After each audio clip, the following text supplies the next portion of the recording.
জয়গুরু। পরম দয়াল শ্রী ঠাকুরের শ্রীচরণে জানাই ভূমিষ্ঠ প্রণাম। আপনাদের প্রতি প্রত্যেককে জানাই আনন্দিত জয়গুরু। আজ আমরা ইষ্ট প্রসঙ্গে আলোচনা করব আমাদের মনকে পরিবর্তন করার কিছু সহজ কথা, যেগুলো আমাদের বর্তমান আচার্যদেব বলেছেন।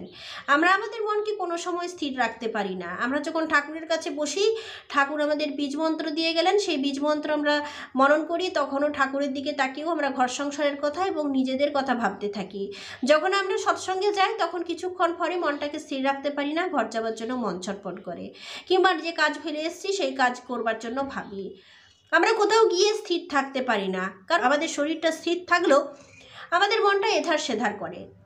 এই এলোমেলো মনকে গুটিয়ে রাখার জন্য পরম পূজ্যপাদ শ্রী বর্তা বললেন নাম চালাতে, নাম করতে। নাম করলে অসম্ভব সম্ভব হয়। যে কোনো ঝড়ঝঞ্ঝা থেকে আপনি বেরিয়ে আসতে পারবেন এই নাম করলে। এতে আমি অনেক প্রমাণ পেয়েছি, আবার অনেক প্রমাণ পড়েওছি, আপনাদের শেয়ার করেছি, আপনারা মনে করে দেখুন। তো যাই হোক, নিজের মনটাকে সামলাতে হবে। মনের সঙ্গে শরীরের আছে নিবিড় সম্পর্ক। সেই সম্পর্ক যদি ঠিক না থাকে, তাহলে কিন্তু আমরা নিজে কোনো কাজ করতে পারবো না। তো যাই হোক, তো বর্তমান আচার্যদেব কথা বলছেন, এই কথাগুলো দু একটা শোনাবো বলে আজকে আমি আপনাদের ভেবেছি আর কি। মানুষ মনের অনুসরণ করলেই বিভ্রান্ত হয়। হয়তো কেউ কাউকে কিছু অপ্রীতিকর কথা বলল, সেই কথা হয়তো 1 মিনিটের একটা ঘটনা, কিন্তু দেখা গেল সেটা নিয়ে তার মন তাকে যন্ত্রণা দিতে থাকলো দিনের পর দিন, বছরের পর বছর। তাহলে সেই মন সেখানে ভারসাম্য হারিয়েছে, স্রোতে টালমাটাল নৌকার মতো। আর ওই টালমাটাল মনকে যতক্ষণ না স্থির করতে পারছে সে, ততক্ষণ তার সাধনা সম্ভব নয়। তাহলে বুঝতে পারছেন, আমরা যে ঠাকুরকে ডাকবো, এই ঠাকুরকে ডাকার জন্য মনকে তৈরি করতে হবে। কেমন করে মনকে তৈরি করব? এই টালমাটাল মনকে আমরা এক জায়গায় স্থির রাখবো। যখনই সেই মন সমতায় আসবে, তখন সেই সব অপ্রিয় কথাগুলি হজম করে নিয়ে, আর যখনই সেই মন সমতায় আসবে, তখন সেই সব অপ্রিয় কথাগুলি হজম করে নিয়ে ওই ব্যক্তিকে সে ক্ষমা করে দিতে পারবে। ধরা যাক, আমি কোনো দিনই আমাকে কোনো জিনিস দিতে চাইলেন, যেটা আমি নিলাম না, তাহলে সেই জিনিসটা শেষমেশ আপনার কাছেই তো রয়ে গেল। সেই রকমই কারো অন্যায্য ব্যবহার যদি আমি অন্তরে গ্রহণই না করি, তাহলে সেটা তো তারই থাকলো, তাই না? জীবনের এই ছোট ছোট বিষয়গুলিকে এই রকম সহজ করে ভাবুন। এইভাবে অপ্রিয় যা কিছুকে যদি আমরা ছেড়ে দিতে শিখি, তবেই আমাদের কর্মীদের মধ্যে প্রেম বাড়বে। বিভিন্ন রকম অভিযোগ আমাদের বর্তমান আচার্যদেবের কাছে হয়। এই এখানে ঝগড়া হচ্ছে, ওর কথা শুনছে না, কর্মীদের মধ্যেই লড়াই লেগে যাচ্ছে। তাহলে কর্মীরা আমাদের প্রত্যেককে কিভাবে সামলাবে? তাদের নিজেদের মধ্যেই খাওয়াখাওয়ি, অশান্তি, নানা রকম সমস্যা। সত্যি তাই। তো একদিন আচার্যদেবের কাছে একজন কর্মী গিয়ে নিবেদন করছেন যে আমাদের মধ্যে খুব অশান্তি চলছে, এই ঝগড়া চলছে, মনোমালিন্য ভাব, এই উৎসবের টাকা, এই অর্ঘ্য কারেকশন, এই বিভিন্ন রকমের নানা রকম সমস্যা। যাই হোক, আমার অত মনেও নেই। তো আচার্যদেবের কথাটা মনে আছে, তিনি বলছেন যে আমি তোমাদের ঝগড়া শুনতে এখানে বসিনি, একটাই কথা, এবং খুব রাগের সাথে কিন্তু এই উত্তরটা দিলেন। তো এই হচ্ছে কথা। নিজেদের মধ্যে নিজেদের বোঝাপড়াটা করে নেওয়াই ভালো। যেখানে অজ্ঞানতা থাকে, সেখানেই অশান্তির সৃষ্টি হয়, অন্য কিছু না। অজ্ঞানতা, অধৈর্য হচ্ছে অশান্তির মূল কারণ। ধরা যাক, আপনি আমাকে কোনো জিনিস দিতে চাইলেন, যেটা আমি নিলাম না, তাহলে সেই জিনিসটা শেষমেশ আপনার কাছেই তো রয়ে গেল। সেরকমই কারো অন্যায্য ব্যবহার যদি আমি অন্তরে গ্রহণই না করি, তাহলে সেটা তো তারই থেকে গেল, তাই না? তুমি আমার সাথে খারাপ ব্যবহার করলে, আমি সেটা নিলাম না, তাহলে তো তোমার কাছে ওটা থেকে গেল। জীবনের এই ছোট ছোট বিষয়গুলিকে এরকম সহজ করে ভাবুন। এইভাবে অপ্রিয় যা কিছুকে যদি আমরা ছেড়ে দিতে শিখি, তবেই আমাদের কর্মীদের মধ্যে প্রেম বাড়বে। তাহলে আজ আমরা জানলাম যে প্রত্যেক মনের বিচার আলাদা হয় বলে আধ্যাত্মিকতাও তাই ভিন্ন ভিন্ন হয়। কিন্তু যখন একই গুরুতে আমরা সকলে সমাহিত হব, তখন আমাদের আধ্যাত্মিকতাও একই রঙে রঙিন হয়ে উঠবে, একই রূপ নিয়ে মূর্ত হয়ে উঠবে। সুতরাং আমাদের সৎসঙ্গীদের সেইভাবেই সমবেত হওয়া কর্তব্য। খুবই সাধারণ কথা এগুলি।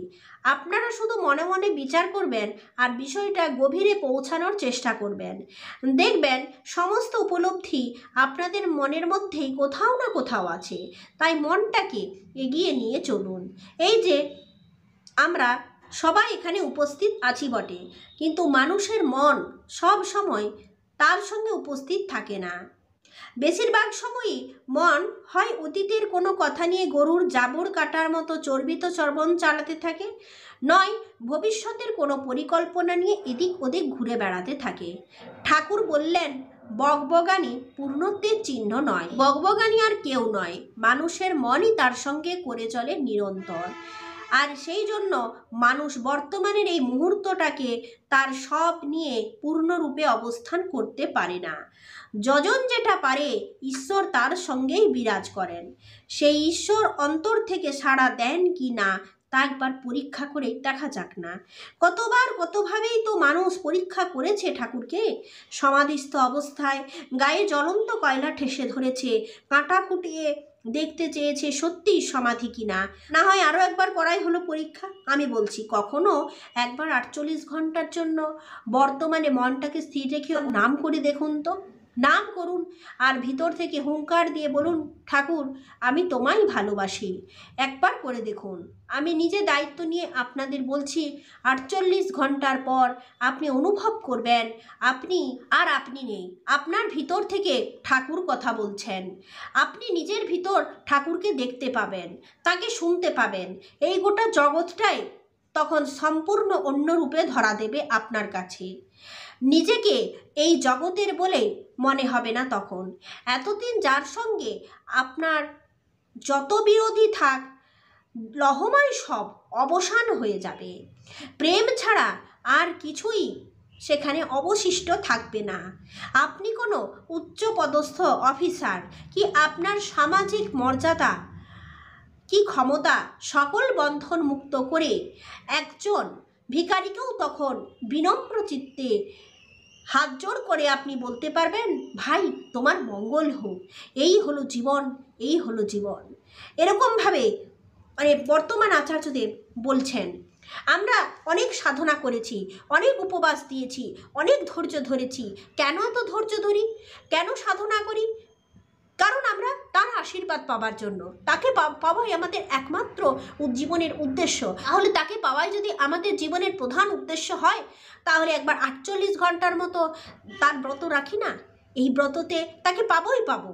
একবার আচার্যদেব বলছেন, মানুষ অনেকভাবে পরমদার শিশি ঠাকুরকে পরীক্ষা করেছেন, আরও একবার নয় পরীক্ষা হোক। তাই পরমদাল শিশি ঠাকুরকে পরীক্ষা করবার জন্য 48 ঘন্টা আপনাকে সময় দিতে হবে।